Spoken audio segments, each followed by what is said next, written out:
ಇನ್ನು ಬಿಜೆಪಿ ರಾಜ್ಯಾಧ್ಯಕ್ಷ ವಿಜಯೇಂದ್ರ ಅವರ ಸರದಿ ಜಾತಿ ಗಣತಿ ಜಾರಿ ಬಗ್ಗೆ ನಮ್ಮ ವಿರೋಧ ಇಲ್ಲ. ತಮ್ಮ ಹಿಂದಿನ ಅಧಿಕಾರಾವಧಿಯಲ್ಲೇ ಯಾಕೆ ಅನುಷ್ಠಾನ ಮಾಡಲಿಲ್ಲ? ಮೂಡ ಹಗರಣ ಈಗ ಸಿಎಂಗೆ ಕುತ್ತು ತಂದಿದೆ. ಹೀಗಾಗಿ ಮೂಡ ಹಗರಣ ಬದಿಗೊತ್ತದಕ್ಕೆ ಇದನ್ನ ಮಾತಾಡ್ತಾ ಇದ್ದಾರೆ ಅಂತ ಅವರ ಅಭಿಪ್ರಾಯ. ಜಾತಿ ಗಣತಿಯನ್ನ ಮಾಡ್ತಿರ್ತಕ್ಕಂಥದ್ದು ಅವರ ಅಧಿಕಾರಾವಧಿಯಲ್ಲಿ ಇದನ್ನ ಯಾಕೆ ಅನುಷ್ಠಾನ ಮಾಡೋದಕ್ಕೆ ಸಾಧ್ಯ ಆಗಲಿಲ್ಲ?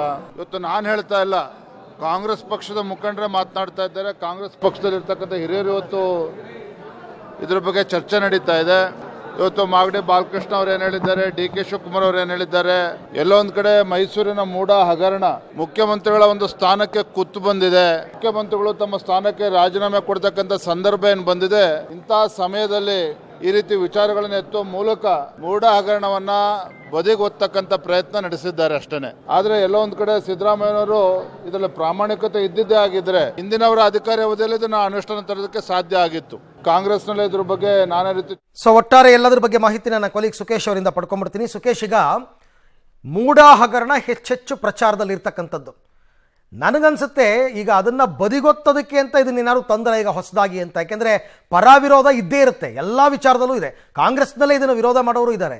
ಆದರೆ ಸುಮ್ಮನೆ ಒಂದು ಚರ್ಚೆ ಆಗಲಿ, ಎಲ್ಲರ ಬಾಯಲ್ಲೂ ಇದು ಹರಿದಾಡ್ಲಿ ಅಂತಕ್ಕಂಥ ಕಾರಣದಿಂದ ಈಗ ಮತ್ತೆ ಇದನ್ನ ತೆರೆಗೆ ತಂದಿದ್ದಾರಾ ಅಂತ. ಅರವಿಂದ್, ಒಂದು ಸ್ಪಷ್ಟ, ಕೇವಲ ಬಾಯಲ್ಲಿ ಹರಿದಾಡ್ಲಿ ಅನ್ನೋದಕ್ಕಿಂತ ಒಂದು ಹಂತದವರೆಗಿನ ಸ್ಟ್ರಾಟಜಿಕಲ್ ಮೂವ್ ಅದು ಹೆಲ್ಪ್ ಆದರೂ ಆಗ್ಬಹುದು ಸಿದ್ದರಾಮಯ್ಯ ಅವರಿಗೆ. ಅದು ಕ್ಯಾಬಿನೆಟ್ನಲ್ಲಿ ಅಪ್ರೂವಲ್ ತೆಗೆದುಕೊಳ್ಳುವಂಥದ್ದು ಅಥವಾ ಮುಂದಿನ ದಿನಗಳಲ್ಲಿ ಅದನ್ನ ಟೇಬಲ್ ಮಾಡ್ತೀವಿ ಸದನದಲ್ಲಿ ಅನ್ನುವ ಹಂತಕ್ಕೆ ತಂದು ನಿಲ್ಲಿಸ್ಕೊಳ್ಳುವಂಥದ್ದು. ಯಾಕಂದ್ರೆ ಕೇವಲ ವರದಿಯನ್ನು ಸ್ವೀಕರಿಸದೆ ಹೊರತು ಅದು ಕ್ಯಾಬಿನೆಟಲ್ಲಿ ಕೂಡ ಚರ್ಚೆ ಆಗಿಲ್ಲ. ಹಾಗೆ ನೋಡೋಕೆ ಹೋದ್ರೆ ಕಾಂಗ್ರೆಸ್ ಸರ್ಕಾರದ ಒಂದಷ್ಟು ಮಿಸ್ಟೇಕ್ಗಳು ಹಿಂದೆಯೂ ಇತ್ತು. ಯಾಕಂದ್ರೆ ಸಿದ್ದರಾಮಯ್ಯ ಅವರು ಸಿಎಂ ಆಗಿದ್ದಾಗಲೇ ಅದು ಜಾರಿಗೆ ವರದಿಯನ್ನು ಕೊಟ್ಟರು ಕೂಡ ಜಾರಿ ಆಗಲಿಲ್ಲ ಅಥವಾ ಕ್ಯಾಬಿನೆಟ್ ಅಪ್ರೂವಲ್ ಆಗಲಿಲ್ಲ. 2018ರಲ್ಲಿ ಸುಮಾರು 14 ತಿಂಗಳ ಕುಮಾರಸ್ವಾಮಿ ಸರ್ಕಾರ ಕಾಂಗ್ರೆಸ್ ಬೆಂಬಲಿತ ಸರ್ಕಾರ ಆಗಿತ್ತು, ಆಗಲೂ ಕೂಡ ಆಗಲಿಲ್ಲ. ಈಗಲೂ ಸುಮಾರು 15-16 ತಿಂಗಳಾಗಿದೆ ಸರ್ಕಾರ ಬಂದು, ಈಗಲೂ ಇದುವರೆಗೆ ಆಗಿಲ್ಲ.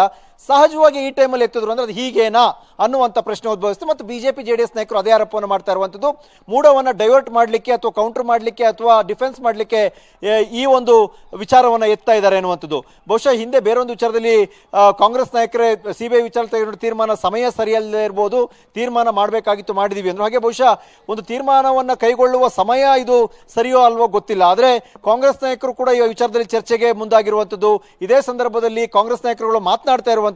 ಇವೆಲ್ಲ ನೋಡ್ತಾ ಹೋದ್ರೆ ಒಂದು ಜಾರಿ ಮಾಡ್ತಾರೆ, ಇಲ್ಲ ಅಟ್ಲೀಸ್ಟ್ ಒಂದು ಡಿಫೆಂಡ್ ಮೂಡಲ್ಲಿ ಅದನ್ನ ಡಿಫೆನ್ಸ್ಗಾಗಿ ಬಳಸ್ಕೊಳ್ಳುವಂತ ಸಾಧ್ಯತೆ ಕೂಡ ಇದ್ದಂತೆ ಕಾಣಿಸ್ತಾ ಇದೆ. Arvind, right, thank you Sukhesh ತಮ್ಮ ಎಲ್ಲ ಮಾಹಿತಿಗಾಗಿ. ಒಟ್ಟಾರೆ ಈ ವಿಚಾರ ಚರ್ಚೆನಲ್ಲಿ ಇರಲಿ ಅನ್ನೋ ಕಾರಣಕ್ಕೆ ಈಗ ಜಾತಿ ಜನಗಣತಿ ವಿಚಾರವನ್ನು ಮತ್ತೆ ಮುನ್ನೆಲೆಗೆ ತಂದಿದ್ದಾರೆ. ಎಷ್ಟು ಅವಕಾಶಗಳು! ಸಿದ್ದರಾಮಯ್ಯನವರು ಮೊದಲ ಬಾರಿ ಮುಖ್ಯಮಂತ್ರಿ ಆಗಿದ್ದಾಗ ಮಾಡ್ಬೋದಾಗಿತ್ತು, ಕುಮಾರಸ್ವಾಮಿ ಸಿಎಂ ಆಗಿದ್ದಾಗ ಮಾಡ್ಬೋದಾಗಿತ್ತು, ಯಾವುದು ಬೇಡ ಈಗಲೇ ಮಾಡ್ಬೋದಾಗಿತ್ತು. 15 ತಿಂಗಳಾಯಿತು ಸರ್ಕಾರ ಬಂದು, ಏನೂ ಮಾಡಿಲ್ಲ ಇಲ್ಲಿ ತನಕ.